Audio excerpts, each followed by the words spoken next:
करवा चौथ की व्रत कथा। एक साहूकार था जिसके 7 बेटे और 1 बेटी थी। चारों भाई व बहन एक साथ बैठकर भोजन करते थे। एक दिन कार्तिक की चौथ का व्रत आया तो भाई बोला कि बहन आओ भोजन करें। बहन बोली कि आज करवा चौथ का व्रत है, चांद उगने पर ही खाऊंगी। तब भाइयों ने सोचा कि चांद उगने तक बहन भूखी रहेगी, तो एक भाई ने दिया जलाया, दूसरे भाई ने छलनी लेकर उसे ढाका और नकली चांद दिखाकर बहन से कहने लगे कि चल बहन, चांद उग आया है, अर्घ दे ले। बहन अपनी भाभुओं से कहने लगी कि चलो अर्घ दें, तो भाभुएं बोली तुम्हारा चांद उगा होगा, हमारा चांद तो रात को उगेगा। बहन ने जब अकेले ही अर्घ दे दिया और खाने लगी तो पहले ही गिलास में बाल आ गया, दूसरे गिलास में कंकड़ आया और तीसरा गिलास मुंह की ओर किया तो उसके ससुराल से संदेश आया कि उसका पति बहुत बीमार है, जल्दी भेजो। माँ ने जब लड़की को विदा किया तो कहा कि रास्ते में जो भी मिले उसके पांव लगना और जो कोई सुहाग का आशीष दे उसके पल्लों में गांठ लगाकर उसे कुछ रुपए देना। बहन जब भाइयों से विदा हुई तो रास्ते में जो भी मिला उसने वही आशीष दिया कि तुम 7 भाइयों की बहन बनी रहो, तुम्हारे भाई सुखी रहें, तुम उनका सुख देखो। सुहाग का आशीष किसी ने भी नहीं दिया। जब वह ससुराल पहुंची तो दरवाजे पर उसकी छोटी ननद खड़ी थी। वह उसके भी पांव लगी तो उसने कहा कि सुहागिन रहो। उसने यह सुनकर पल्ले में गांठ बांधे और ननद को सोने का सिक्का दिया। जब भीतर गई तो सास ने कहा कि पति धरती पर पड़ा है, तो वह उसके पास जाकर उसकी सेवा करने के लिए बैठ गई। बाद में सास ने दासी के हाथ बची खुची रोटी भेज दी। इस प्रकार से समय बीतते बीतते मृगशिरा की चौथ आई तो चौथ माता बोली करवा ले भाइयों की प्यारी करवा ले। लेकिन जब उसे चौथ माता नहीं दिखलाई थी तो वह बोली हे माता, आपने मुझे उजाड़ा है तो आप ही मेरा उद्धार करोगी, आपको मेरा सुहाग देना ही होगा। तब उस चौथ माता ने बताया कि पैस की चौथ आएगी, वह मेरे से बड़ी है, उससे ही सब कहना, वही तुम्हारा सुहाग वापस देगी। पैस की चौथ आकर चली गई, माघ की चली गई, फाल्गुन की चली गई, चैत्र बैशाख ज्येष्ठ आषाढ़ और श्रावण भादों की सभी चौथ आई और यही कहकर चली गई कि आने वाले को कहना। अश्विन की चौथ आई तो उसने बताया कि तुम पर कार्तिक की चौथ नाराज है, उसी ने तुम्हारा सुहाग लिया है, वही वापस कर सकती है, वही आएगी तो पैर पकड़कर विनती करना। वह बताकर वह भी चली गई। जब कार्तिक की चौथ आई तो वह उस समय बोली भाइयों की प्यारी करवा ले, दिन में चांद उदानी करवा ले, व्रत खंडन करने वाली करवा ले, वो खीर करवा ले। यह सुंदर वह चौथ माता को देख कर पीछे तार पकड़कर फिर गिराने लगी। कोई चौथ माता, मेरा सुहाग तुम्हारे हाथ से नहीं है, आप ही मुझे सुहागिन करे। तो माता बोली पाटिन, तेरी पैर पकड़कर मेरे पैर पकड़कर क्यों बैठ हुई? तब वह बोली कि जो मुझसे भूल हुई उसे क्षमा कर दो, अब भूल नहीं करूंगी। तो चौथ माता ने प्रसन्न होकर आंखों से काजल, नाखूनों में से मेहंदी और टीके में से रोली लेकर छोटी उंगली से उसके पति पर छींटा दिया तो वह उठकर बैठ गया और बोला कि आज मैं बहुत सोया। वह बोली क्या सोए, मुझे तो 12 महीने हो गए, अब जाकर चौथ माता ने मेरा सुहाग लौटाया। तब उसने कहा कि जल्दी से माता का पूजन करो। तब चौथ की कहानी सुनी, करवा का पूजन किया और प्रसाद खाकर दोनों पति पत्नी चौपट खेल में बैठ गए। नीचे से दासी आई, उसने उन दोनों को चौपटा से खेलते देखा तो उसने सासू जी को जाकर बुलाया। तब से सारे गांव में यह बात प्रसिद्ध हो गई कि सब स्त्रियां चौथ का व्रत करें तो सुहाग अटल रहेगा। जिस तरह से साहूकार की बेटी का सुहाग दिया, उसी तरह से चौथ माता सबको सुहागन रखें। यही करवा चौथ की उपवास की सनातन महिमा है। करवा चौथ की दूसरी कथा अति प्राचीन काल की बात है। एक बार पांडव पुत्र अर्जुन तप करने के लिए नीलगिरी पर्वत पर चले गए थे। ये पांडव पर अनेक मुसीबतें पहले से ही थी। इससे द्रौपदी ने स्वयंवर कृष्ण की आराधना की। कृष्ण उपस्थित हुए और पूछा कौवे तुम्हें क्या कष्ट है? द्रौपदी ने हाथ जोड़कर कहा, प्रभु मुझे क्या कष्ट है? आप तो स्वयं जानते हैं, आप तो अंतर्यामी हैं। मुझे कष्टों के बोझ ने विह्वल कर दिया है। क्या कोई ऐसा उपाय है जिससे इन कष्टों से छुटकारा मिल सके? तुम्हारा प्रश्न अति उत्तम है द्रौपदी। कृष्ण मुस्कुरा कर बोले, प्रभु फिर ये दुखी नारी का कष्ट दूर करने का उपाय बताइए। द्रौपदी ने कहा, यही प्रश्न एक बार पार्वती जी ने शिव जी से किया था, तब शिव जी ने करवा चौथ का विधान बताया था। द्रौपदी ने कहा, फिर प्रभु करवा चौथ की जानकारी मुझे भी दीजिए और उसकी कथा कहिए।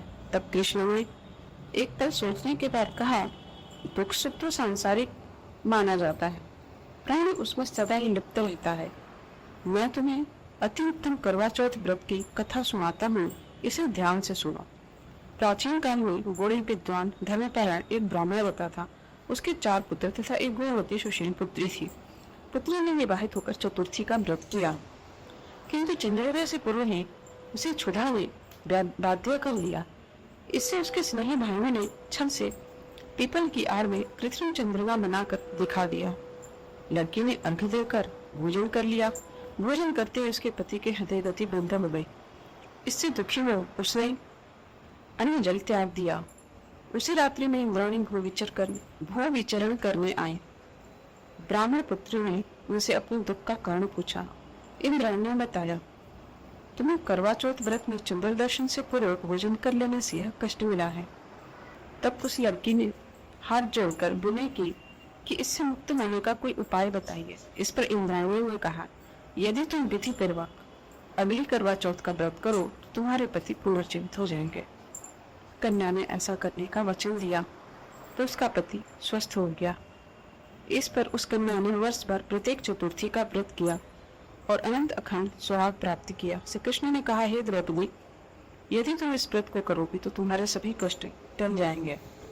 इस प्रकार द्रौपदी ने व्रत किया और पांडव सभी क्षेत्रों में विजय हुए। इस प्रकार शताब्दियों पुत्र पुत्रादि और धन धान्य के इच्छुक स्त्रियों को यह व्रत विधि पूर्वक करना चाहिए। इस व्रत को भगवान शंकर की आरती भी की जाती है। करवा चौथ व्रत कथा 3। एक ब्राह्मण परिवार में 7 बहनें थी। 6 बहुओं के मायके वाले बहुत अमीर थे। इसी कारण ससुराल में उनका बड़ा मान था, परंतु छोटी के मायके में कोई न था। वह घर का सारा कामकाज करती, सबकी सेवा करती, पर कोई भी उससे प्यार नहीं करता। सभी दुत्कारते रहते। 30 त्योहार पर भी जब उसके मायके से कोई न आता वह बहुत दुखी होती। हर वर्ष की तरह इस वर्ष भी करवा चौथ का व्रत आया। अमीर बहनों के मायके से इसे छोटे भाई करवा लेकर आए, पर छोटी के मायके में यदि कोई होता तो करवा भी लाता। सास भी छोटी को ही खरी खोटी सुना रही थी। वह दुखी हो घर से निकल पड़ी और जंगल में जाकर रोने लगी। एक नाग बहुत देर से उसका रोना सुनता रहा। अंत में वह अपने दिल से निकल आया तथा छोटी बहू से पूछने लगा, बेटी क्या बात है, तुम रो खा रही हो? छोटी बहू बोली, आज करवा चौथ है, मेरा कोई भाई नहीं है। यदि मेरा कोई भाई होता तो आज जरूर करवा लेकर। छोटी बहू पर बहुत दया आई। मैं वो कहा, बेटी तुम घर चलो, मैं अभी करवा लेकर आता हूँ। थोड़ी देर बाद माँ छोटी बहू के ससुराल पहुंचा।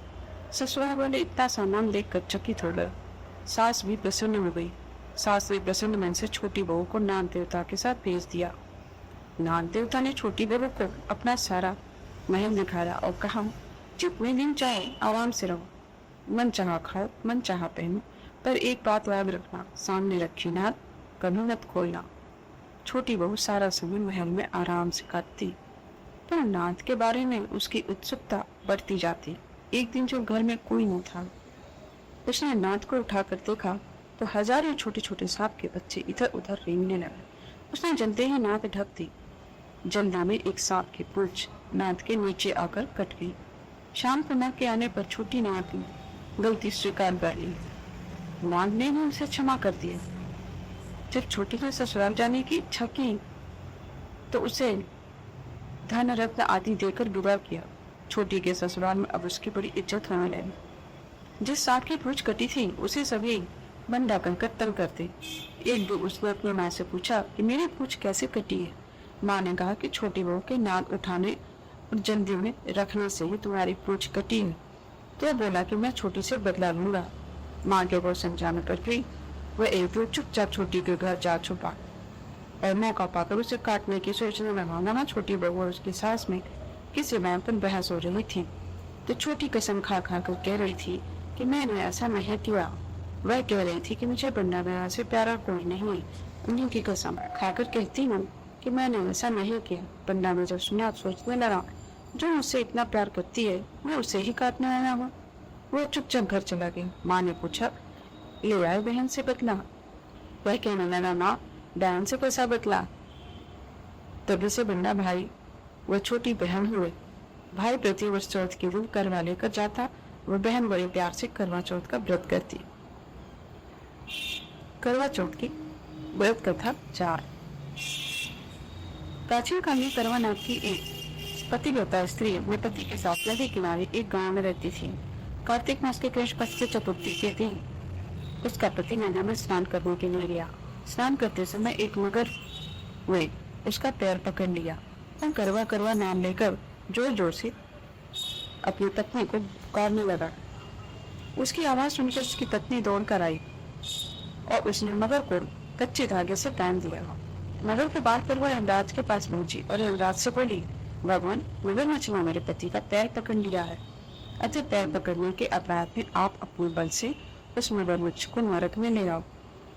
यमराज ने कहा अभी मगरमच्छ की आयु शेष है अतः मैं उसे मार नहीं सकता। इस पर करवा ने कहा यदि आप ऐसा नहीं करोगे तो मैं आपको श्राप देकर नष्ट करना है। यह सुनकर यमराज डर गए और उस पतिव्रता स्त्री करवा के साथ जाकर मगरमच्छ को यमपुरी भेज दिया और करवा के पति को दीर्घायु प्रदान की। उसी दिन से वह करवा चौथ मनाई जाती है और सुहागिन स्त्रियों के द्वारा व्रत रखा जाता है। ये करवाएं माताएं जैसे तुमने पति की रक्षा की वैसे सबके पतियों की रक्षा करना। नमस्कार।